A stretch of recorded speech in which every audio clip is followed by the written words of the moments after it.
Congress party నుంచి సస్పెన్షన్కు గురైన జక్కడే ప్రభాకర్ రెడ్డి తన మద్దతుదారులతో హైదరాబాద్లోని గాంధీ భవన్కు వచ్చారు.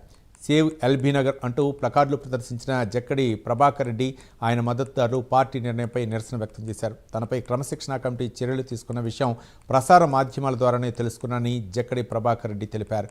40 ఏళ్లుగా కాంగ్రెస్ పార్టీలో పనిచేస్తున్నానని, గత ఎన్నికల్లో ఎల్బీ నగర్ టికెట్ ఆశించిన మధు యాష్కి గౌడ్ ప్రభావంతో టికెట్ దక్కించుకున్నారని ఆరోపించారు. మధు యాష్కి గౌడ్ ఎల్బీ నగర్కు వచ్చినప్పటి నుంచి కుల మతాల మధ్య చిచ్చు పెట్టారని జక్కడి ప్రభాకర్ రెడ్డి ఆరోపించారు. తనకు సంబంధించిన ఆడియో వీడియోలను కట్ అండ్ పేస్ట్ చేశారని, అందులో ఒకవైపు వాయిస్ మాత్రమే ఎందుకు వినిపిస్తోందని ప్రశ్నించారు. నేను ఒక పార్టీ పనిచేస్తున్నా.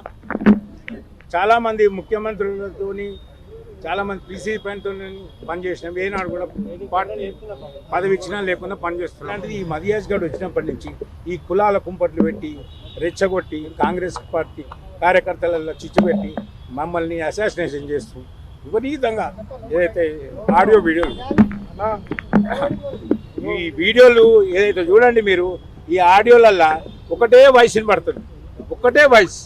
అన్ని కట్ షాట్ చేసి పేస్ట్ చేసి అతికేస్తారు. అవి వాయిస్ వీళ్ళని దూషించరు, వాళ్ళని దూషించరు అని. ఇప్పుడు ఏదైతే పార్టీ ఉందో మేమే దూషించిన దాంట్లో కూడా పార్టీ హైకమాండ్ కానీ ముఖ్యమంత్రి కానీ ఎవరిని కూడా దూషించినట్టు లేదు, ఒక వ్యక్తిగతంగా దూషించినట్టు. వాటిని బీఆర్ఎస్ వాళ్ళు వచ్చి దాన్ని టీఆర్పీ వాళ్ళు వచ్చి ఎక్కడి నుంచో సూర్యాపేట నుంచి కానీ వివిధ ప్రాంతాల నుంచి కానీ వచ్చి దాన్ని విపరీతంగా కాంగ్రెస్ పార్టీ మీద బురద జల్లే కార్యక్రమం చేశారు.